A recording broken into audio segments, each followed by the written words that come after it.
جی بسم اللہ الرحمن الرحیم۔ السلام علیکم دوستو، میں ہوں آپ کا دوست، آپ کا ہوسٹ داد خان، اور آپ دیکھ رہے ہیں اپنا یوٹیوب چینل جاگ کشمیر۔ جی ناظرین، اس وقت میں موجود ہوں جامعہ مسجد خیر الورا ڈڈیال میں، اور آج ماشاءاللہ جمعہ کا دن ہے، مبارک دن ہے، اور شب برات بھی ہے۔ ماشاءاللہ یہ بھی بڑی ایک برکتوں والی رات ہے۔ تو میں اس وقت موجود ہوں جامعہ مسجد خیر الورا کے مفتی قاسم صاحب کے ساتھ، تو ان سے پوچھیں گے کہ قرآن و سنت کی روشنی میں اس رات کی کیا فضیلت ہے، اس کی کیا اہمیت ہے۔ تو ہمارے ساتھ موجود ہیں مفتی قاسم صاحب، تو آئیے ان سے پوچھتے ہیں۔ جی السلام علیکم۔ وعلیکم السلام ورحمۃ اللہ وبرکاتہ۔ جی سب سے پہلے تو ہمیں یہ بتائیں کہ آج ماشاءاللہ شب برات ہے، اور قرآن و سنت کی روشنی میں، احادیث مبارکہ کی روشنی میں اس کی کیا اہمیت ہے اور کیا افادیت ہے۔ اعوذ باللہ من الشیطان الرجیم دیکھ کے تو آپ اس کے متعلق کچھ اطلاع کروائی۔ میرا نام ماریہ چرس برآمد کی۔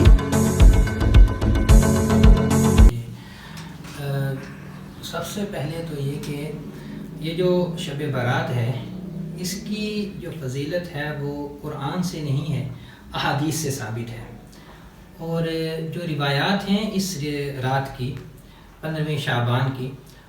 وہ تقریباً 10 صحابہ سے زیادہ مروی ہیں، 10 صحابہ سے بھی زیادہ ہیں جو اس رات کی جو فضائل مروی ہیں۔ اس لیے یہ عبادت کی رات ہے، اور اس رات میں عبادت کرنا بہت ہی اجر و ثواب کا باعث ہے۔ اور حدیث کی مطابق، جس میں حضرت عائشہ صدیقہ رضی اللہ تعالی عنہا کی روایت ہے کہ اللہ تعالیٰ اس رات میں قبیلہ بنو کلب کی بکریوں کے بالوں کے تعداد کے برابر جو ہے وہ لوگوں کی مغفرت فرماتے ہیں۔ عرب کا قبیلہ بنو کلب تھا، وہ بکریاں وہ بہت پالتے تھے، اور جب ان کی بکریاں ایسے وادی میں وہ کھولتے تو وہ پوری وادی جو ہے ان کی بکریوں سے بھر جاتی تھی۔ تو ایک بات تو یہ ہے کہ اس رات کی فضیلت جو ہے وہ احادیث سے ثابت ہے۔ اور اس رات میں اللہ تعالیٰ جو ہے وہ آسمان دنیا کی طرف نزول فرماتے ہیں، اور اپنے بندوں کی طرف خصوصی طور پہ متوجہ ہوتے ہیں۔ اور حدیث میں الفاظ آتے ہیں کہ مغفرت مانگنے والے سے وہ مغفرت مانگنے والے کی مغفرت کرتے ہیں، الا من مستغفرین فاغفر لہ، کہ ہے کوئی مغفرت مانگنے والا میں اس کی مغفرت کروں۔ تو یہ رات بالکل اہتمام سے عبادت کرنے کی ہے۔ اچھا، اس کے بارے میں مفتی صاحب کافی لوگ بیان کرتے ہیں کہ یہ جو روایتیں ہیں اس شب کے بارے میں وہ ضعیف روایتیں آئی ہیں۔ نہیں، تو کیا ایک بات تو یہ یاد رکھیے کہ ساری روایات ضعیف نہیں ہیں۔ کچھ روایات جو ہیں وہ صحیح روایات ہیں، اور کچھ روایات جو ضعیف ہیں۔ ایک ضابطہ یاد رکھیں، یہ محدثین کا ایک ضابطہ ہے کہ روایات اگر کچھ ضعیف ہیں، لیکن وہ ضعیف روایات مختلف طرق سے ہیں، مختلف صحابہ سے مروی ہیں اور مختلف طرق سے ہیں، تو ان روایات کو آپ یہ نہیں کہیں گے کہ یہ ضعیف روایات ہیں، بلکہ وہ آپس میں روایات مل کے وہ حسن لغیری ہی ہو جاتی ہیں، ان کو حسن کا درجہ حاصل ہو جاتا ہے، اور وہ قابل عمل ہوتی ہیں۔ دوسری ایک بات یاد رکھیے کہ اگر ضعیف روایات ہیں، میں نے کہا پہلے بات عرض کی کہ ساری روایات ضعیف نہیں ہیں، صحیح روایات بھی ہیں۔ اور شب برات کی جو فضیلت کی جو روایات ہیں، وہ تو وہ لوگ جو آج کل کہہ رہے ہیں کہ اس رات کی کوئی فضیلت ثابت نہیں ہے،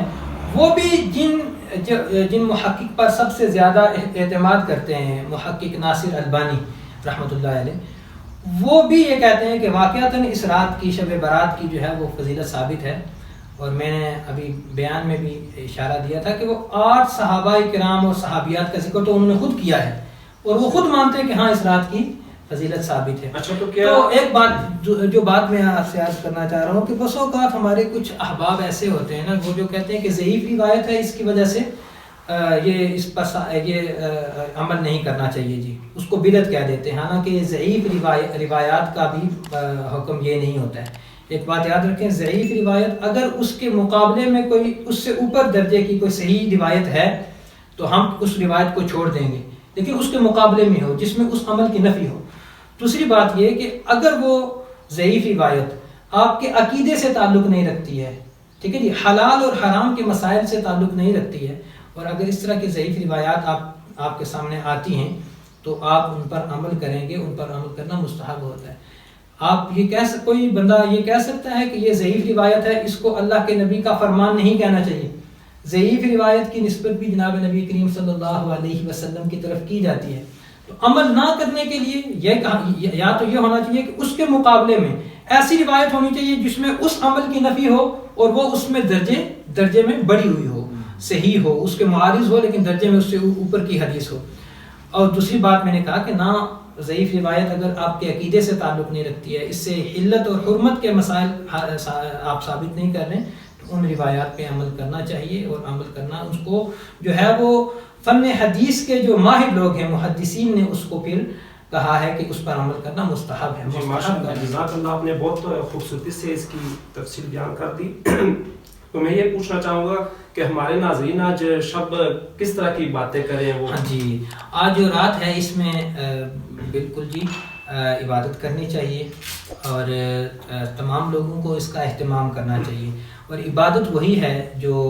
اور یہ اس رات کی عبادت جو ہے اس میں کوئی اجتماعی عبادت جو ہے اجتماعی طور پہ جمع ہو کے محفلیں منعقد کرنا، چراغاں کرنا، آتش بازی کرنا، یا مسجد میں آ کے جو ہے وہ محفل شبینہ منعقد کرنا، یا کوئی محفل نعت یا محفل کسی بھی عنوان سے محفل کرانا، یہ مشروع نہیں ہے، یہ شریعت سے ثابت نہیں ہے۔ اس رات کے جو اعمال ہیں وہ عبادات ہیں، وہ کوئی بھی کر سکتے ہیں، نوافل پڑھ سکتے ہیں، اکیلے میں قرآن پاک کی تلاوت کر سکتے ہیں، ذکر کر سکتے ہیں، اذکار کر سکتے ہیں،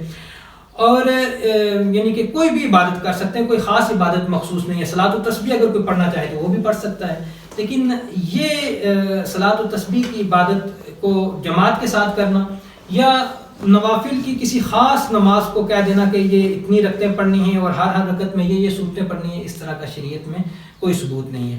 اور رات ہے عبادت کی ہے، لیکن تنہائی میں اکیلے میں عبادت کرنی ہوتی ہے۔ کوئی بھی نفلی عبادت ہے وہ اکیلے کرنا زیادہ افضل ہوتا ہے۔ ہاں، جن عبادتوں میں جن اللہ کے نبی صلی اللہ علیہ وسلم ہمیں فرمایا وہ اجتماعی طور پہ کرنے کی، جماعت کے ساتھ کرنے کی، اس میں بالکل جماعت کے ساتھ ان کو کیا جائے گا، جیسے 5 وقت کی نماز جماعت کے ساتھ پڑھتے ہیں ہم، عیدین کی نماز ہے، جنازہ کی نماز ہے، استسقاء کی نماز ہے، صلاۃ استسقاء ہے۔ تو جو نمازیں ہیں اللہ کے نبی سے ثابت ہیں اجتماعی طور پہ جماعت کے ساتھ، وہ جماعت کے ساتھ پڑھی جائیں، اور جو عبادتیں انفرادی طور پہ ثابت ہیں ان کو انفرادی طور پہ کیا جائے۔ اگر ہم ان کو بھی جو ہے وہ جماعت کے ساتھ لازم کر دیں گے تو بجائے ثواب کے گناہ لازم آ جائے گا۔ اچھا، کافی لوگ اس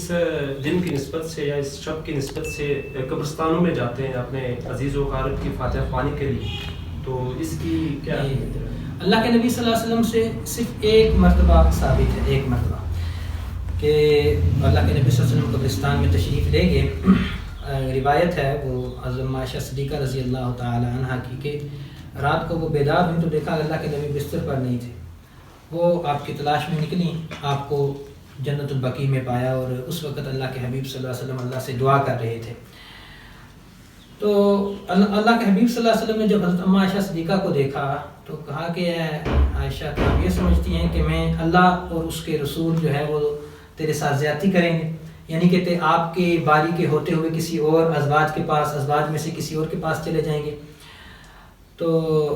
حضرت اما عائشہ صدیقہ نے کہا کہ اللہ کے نبی میں تو یہی سمجھی تھی کہ آپ کسی اور اہلیہ کے پاس تشریف لے گئے۔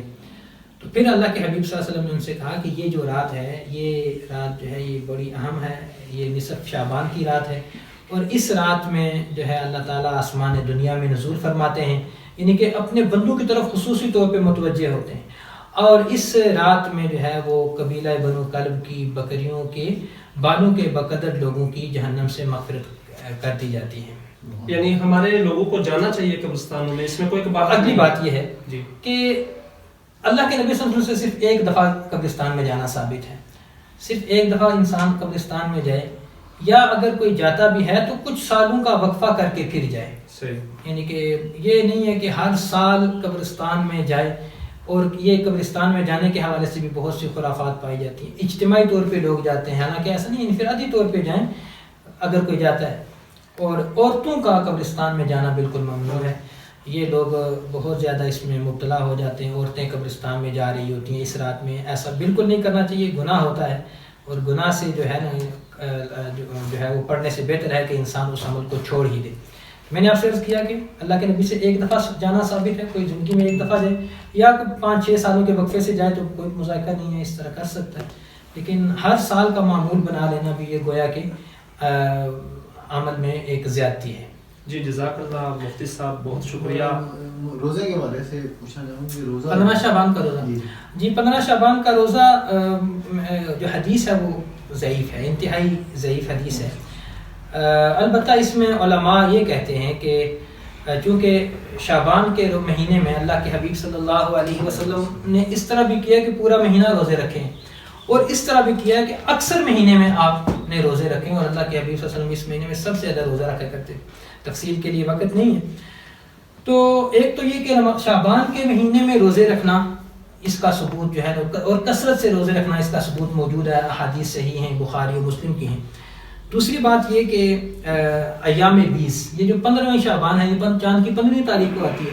ایام 20 کے روزے رکھنے کی اللہ کے حبیب صلی اللہ علیہ وسلم نے ترغیب دی ہے، اور ایام 20 کہتے ہیں چاند کی 13ویں، 14ویں اور 15ویں تاریخ۔ تو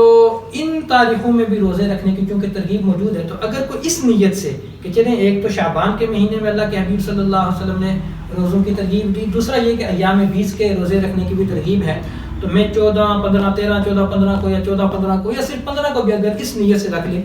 تو یہ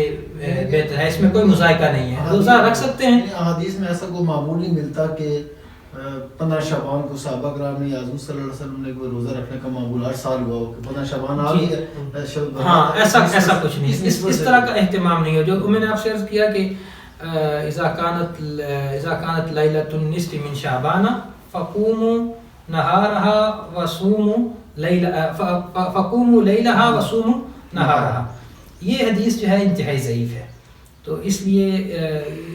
محض اسی کو مد نظر رکھتے ہوئے عمل نہ کیا جائے، بلکہ وہ دوسری جو چیزیں ہیں ان کو مد نظر رکھتے ہوئے عمل کیا جائے تو انشاءاللہ اس کا فائدہ بھی ہوگا۔ جی جزاک اللہ، یہ تھے ہمارے مفتی صاحب، مفتی محمد قاسم صاحب، جو مسجد خیر الورا کے محتمین بھی ہے، اور ماشاءاللہ انہوں نے قرآن و سنت کی روشنی میں ہماری رہنمائی کی شب برات کے حوالے سے۔ تو انشاءاللہ ناظرین، امید ہے کہ آپ کو یہ پروگرام ہمارا پسند آیا ہوگا، انشاءاللہ اس طرح کے مزید بھی پروگرام آپ کو پیش کرتے رہیں گے۔ تو فی الحال ہمیں اجازت دے، آپ کا بہت شکریہ۔